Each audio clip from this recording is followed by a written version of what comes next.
welcome back to A Better World. This is your host, Mitchell J. Rabin, and we're very glad you're joining us again today. We're going to have another very interesting show. We are still in Santa Barbara at the Sacred Water Conference. We are looking at water from every point of view, basically, that we can conceive. We are looking at its sacredness, first and foremost. We are trying to define what it is. We are looking at the politics and the economics of water. We're looking at questions of purification, contamination, and availability, scarcity. Who owns it? Who distributes it? And what is really fair? And who is being served? And who is not? One of the spokespeople here and one of the cherished participants is Oren Lyons. Oren has been known worldwide for his work among Native peoples and his interface with all communities, spreading the word of peace and educating people about Native teachings and values. So we're very glad to have him with us. He is a leader in the Turtle Clan of the Haudenosaunee tribe, and it's really very much an honor for us to have him with us today, talking about these matters of water and actually whatever is closest to his heart at this moment. Hello, Oren. Thanks so much for being with us. Oh, thank you. So I called you Mitchell. Yeah. All right, Mitchell. So first of all, let me clarify my identity. Please. My name is Joat Gushel. I'm a Wolf Clan, but I'm borrowed into the Turtle Clan, and I'm a faith keeper in the Onondaga Council of Chiefs. And the larger organization is the Haudenosaunee. The French call us Iriquois, and the English call us Six Nation. So we have a lot of names, and within the Confederation itself, starting from the east are the Mohawks, the Oneidas, the Onondagas, who are the center fire, and the Cayugas to the west, and to the west of them, the Seneca Nation, and to the west of them, the Tuscarora. I see. So that Those are the Six Nations. And we're in New York, I would say basically New York, Ontario area. We have, right by the border. well, we cross the border. We've probably got an equal number of citizens on both sides of the border. I see. And we number somewhere around 70,000 all I told. see. Really, really. Is there a preservation of the traditions there, Oren? Well, I would say that the Six Nation, or the Haudenosaunee, were the last traditional chiefs still in charge of land, which means that all of our traditions are from the beginning. In other words, we have a direct line of 1,000 years of governance. Oh, is that so? That hasn't been any different than what it is today. Really, uninterrupted. Yes, we have a history eye, and we have a direct line back, so we have a lot of, well, I would say just a great reservoir of experience. Right, right. Beautiful way of putting it. Yeah. Now, is there any other nation in the United States now residing that can claim that kind of unbroken lineage? I don't think so. Not that I know of. Of course, we don't know everything, and Sure. and there's always some place somewhere that's different. But as far as I know, both in Canada and the United States, all of the governments have some sort of an elective system that's been imposed on them by either the U.S. federal government or the Canadian government. But there are many traditional chiefs. They're just not in charge of land. Right. And where we are, we don't have any interference from the Bureau of Indian Affairs or anybody else. Is that because of geographical location? Oh, that's because we were strong enough to maintain our separateness. I see. So you really do operate autonomously? Yeah, we travel on our own passports. We issue and travel on our own passports. Is that so? Yeah. Wonderful. Not all countries accept it, but it doesn't make a difference to us. Right, right, right. It works for you, basically. Yeah. That is fabulous. I remember Jake Swamp actually telling me a story about, I believe it was his son who got involved in an environmental issue near your land that involved General Motors was a Oh, very yeah, oh, yes, interesting yeah. thing, and how Yeah. you all gathered in a way, and even he told me the story of going to Detroit to the board meeting with them, and just won. So if that's any kind of example of your power, not to mention your Yeah. maintaining autonomy, it's rather formidable. Well, we don't like to use the word power. We rather use the word strength. Yes. Uh-huh. Too many different connotations to the word power. Yeah, right. Understood. Understood. So here it is continuing. So you have culture, you have language, you have values that have been continuing for this. Yeah, and all in a process of erosion. I mean, Yeah. it's tough to hold on to all of these things. Of course it is. You know, being in the center of a capitalist nation, different values. We just have different values. I mean, that's Yes. Right. different way of looking at things. Although in the beginning we were very supportive of their new government. We spent a lot of time with them and a lot of instructions and a lot of interactions. And Yeah. during the beginning of the Revolutionary War, we've had many meetings with them. And we were down to their capital of Philadelphia many times, most of the time. As a matter of fact, if you've ever been to the their capital, their Independence Hall, where the Liberty Bell is, out in front there's a green out there. It's an open green, Yes. and that green, I believe, belongs to Six Nations. Is that so? Yeah, we were camping there so often that was our camp. Is it recognized as yours today? It's legal. Yeah. Yeah. We just haven't bothered to make a land claim there, but I see. it sits. Well, it is also quite well known that Benjamin Franklin and Thomas Jefferson were ardent students of your nations. Yeah, and And I think Franklin had also learned Mohawk, if I'm not mistaken. yeah, as a matter of fact, he Yeah. could. And Yeah. also Jefferson was a student of the language, Indian Oh, languages yes. and so forth. Mm-hmm. And in 1987, through the good offices of Senator Inouye, who was the head, and who has been the head of the From Hawaii? Senate Select Committee on Indian Affairs, senator from Hawaii. He's been championing our causes a lot, and he was instrumental in the passage of what we call S-76. In 1987, the Congress and the Senate passed Resolution S-76, which is a recognition of the contributions of the Haudenosaunee to the Constitution of the United States. Really? Yeah, and it's recognized by both houses, and there was a lot of hearings, there was a lot of talk by a lot of experts and so forth, but in 1987, it was passed almost with full consent and full agreement from both houses.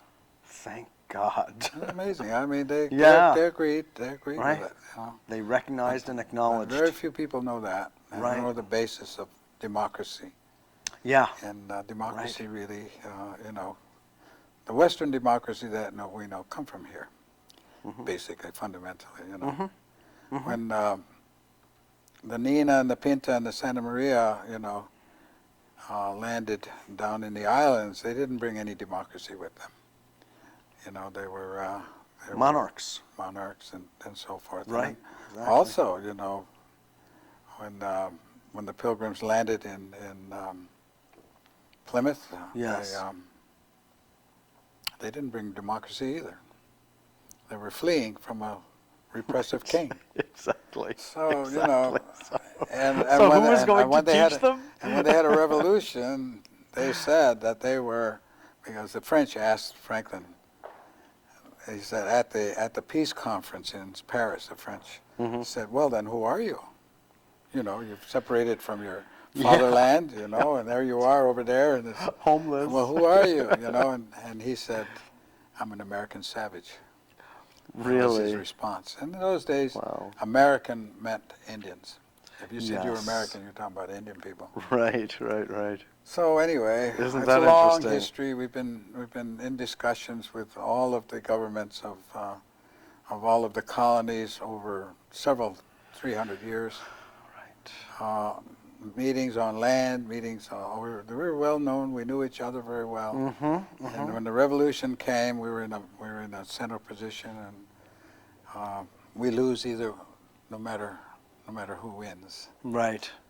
You know, Right. It's like Red Jacket, a Seneca chief, said when they told him not to get involved in the War of 1812, he said, well, we have to. He said, if the English win, they're going to take Grand Island. He says, and if you win, you're going to take Grand Island. He said, so we have to fight for our own interests. Interesting. So, it's always the issue of land. Yeah. Land So, is the issue.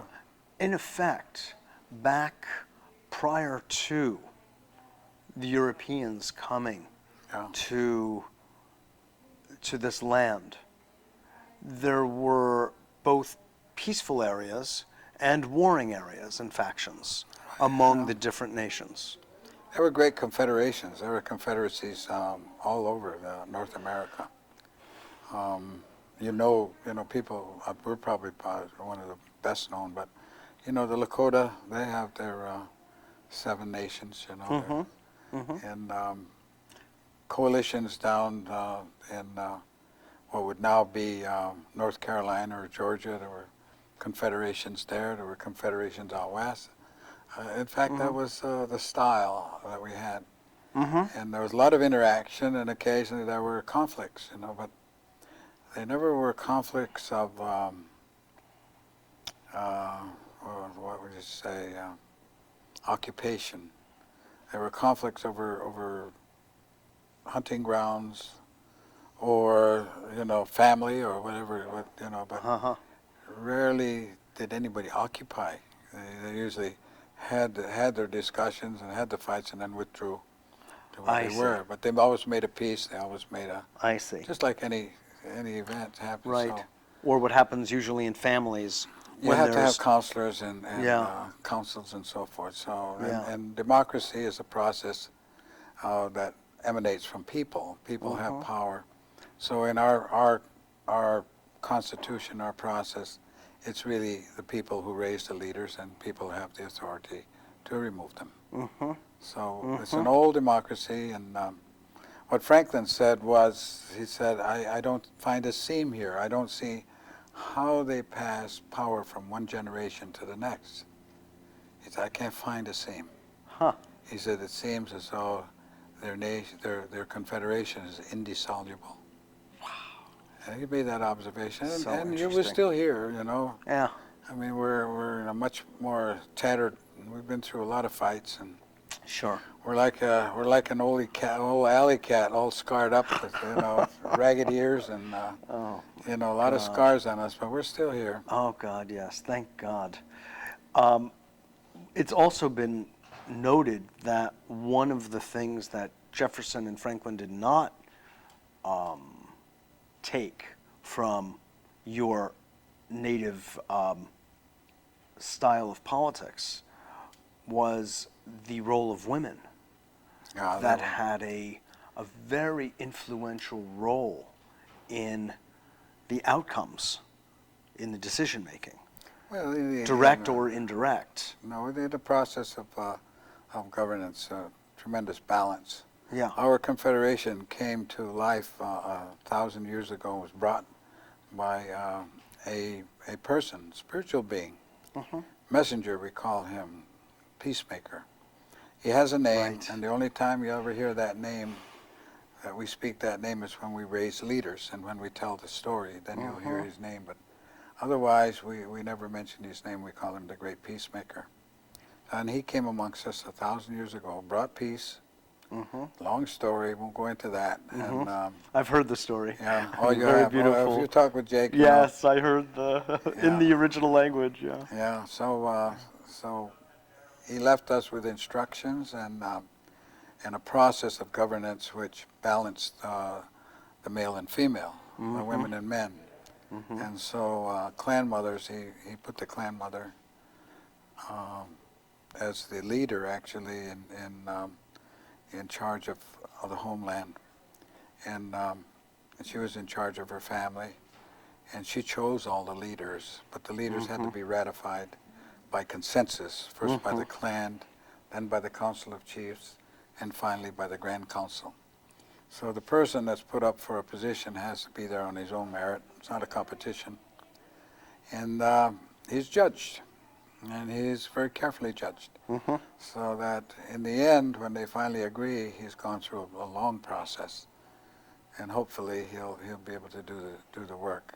If he doesn't, the clan mother has the power of recall. I see. Interesting. I know. Very interesting. Now, is there any idea of ownership with your people? Yeah, I mean, respecting Certainly property, not land ownership, personal property. No, but no. personal property, yeah. Personal property, naturally, you know, everybody respects that. Mm-hmm. Land, no, not even your generation can own anything. In our perspective, the land belongs to the children and the future.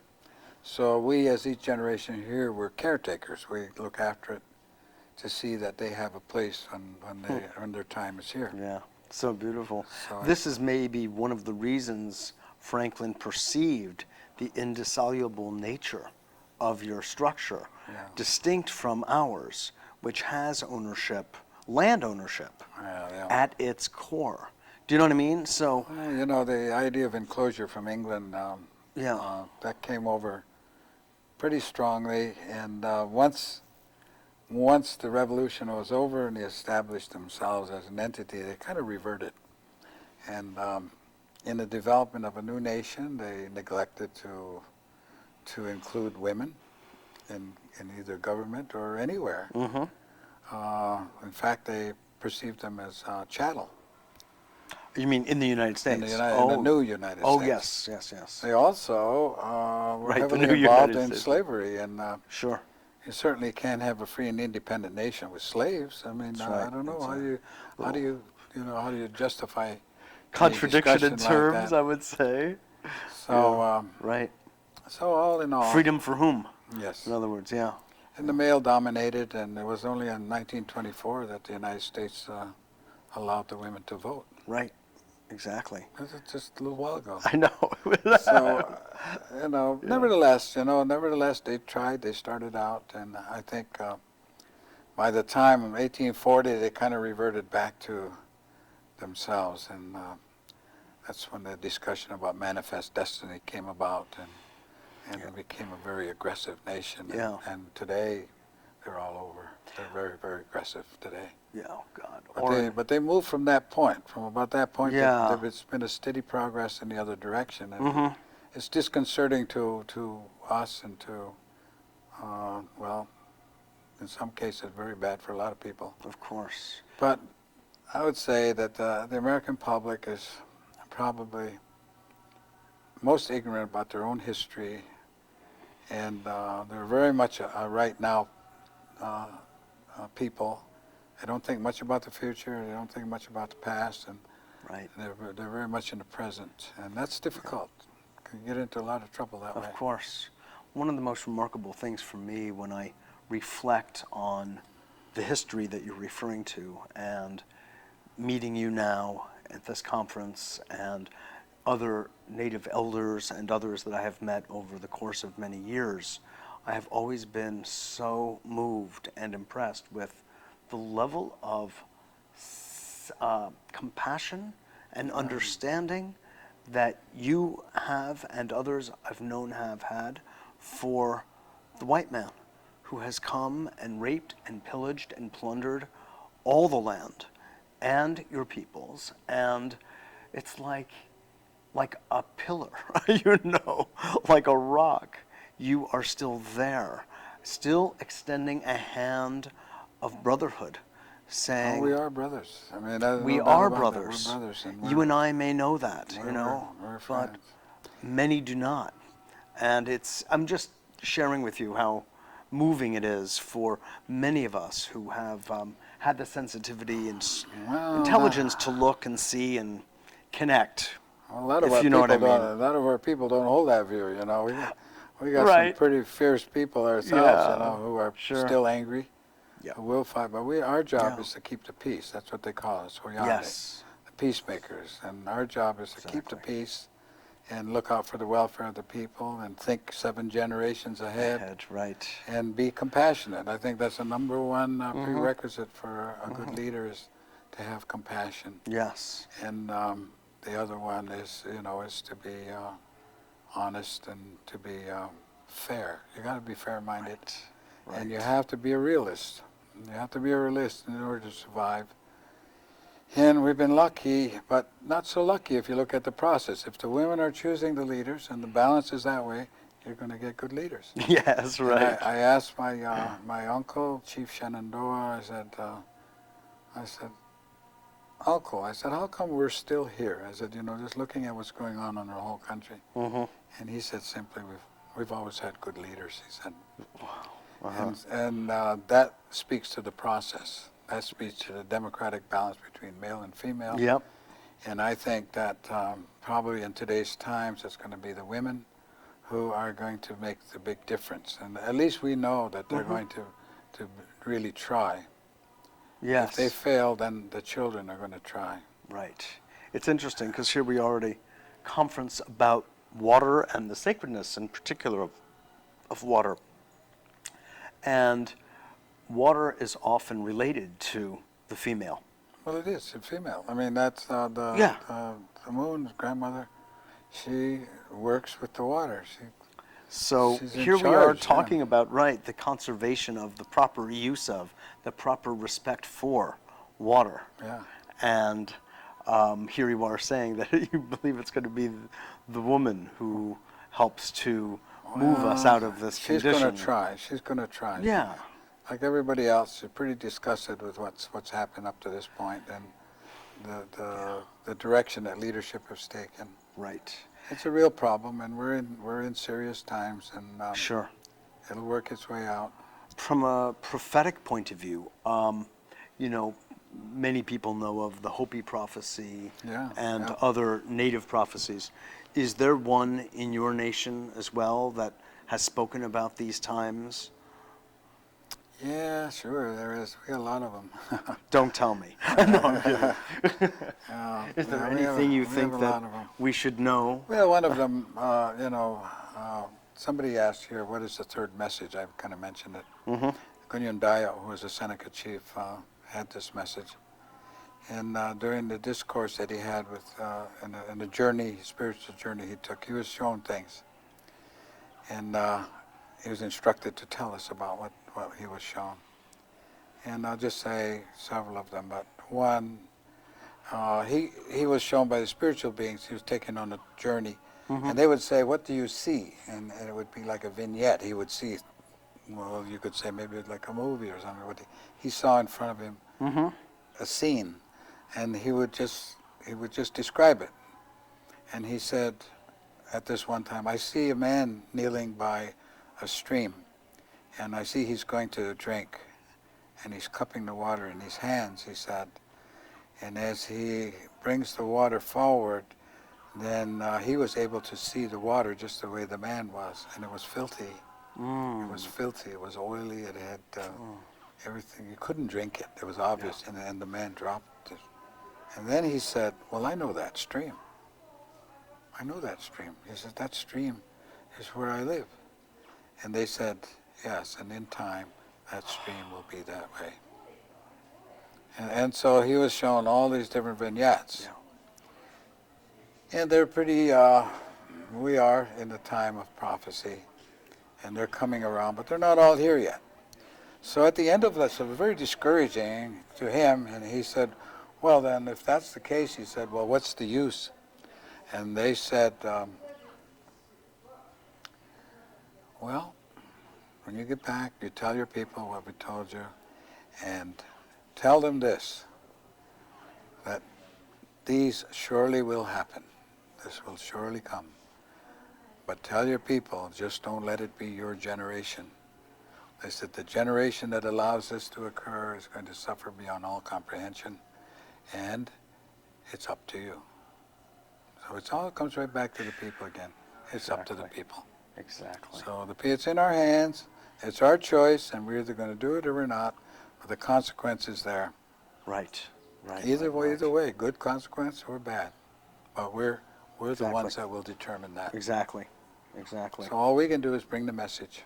When you travel the world and speak, what is that the message that you are primarily delivering? On occasion, not all the time. Uh-huh. I'm pretty select. Here I am talking to a public that I don't know Yeah. who's taking this in here, and I don't know what effect that I have on them. Mm-hmm. But there is things that were prophesied and already happened, and much more coming. So we're at a point of coming to a fork or a point in the road where we have to make Yes. have to make definitions, and Yeah. Decisions. it's absolutely and, Right.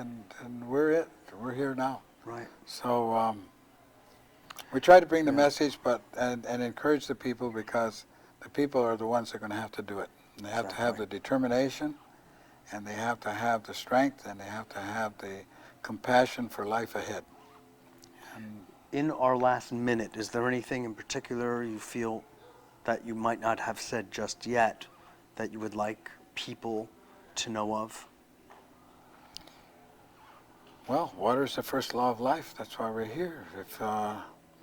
If you poison the water, then you'll die. It's as simple as that. And I think they said it very well here. Somebody said, water is absolute. It's a law, and if you abide by it, it's great. And if you don't, you suffer the consequences. Watch out. So Right. water is life, and we should love it, and we should protect it, and we should recognize it for what it is, because we're water. Water is us. Exactly. Isn't that true? Well, thank you so much for being on with us and sharing your thoughts and wisdom with us. Well, I hope it's helpful. Yeah, it is. Thank you. Thank you. This is Mitchell J. Rabin for A Better World. Thanks so much for joining us, and I look forward to seeing you all next week.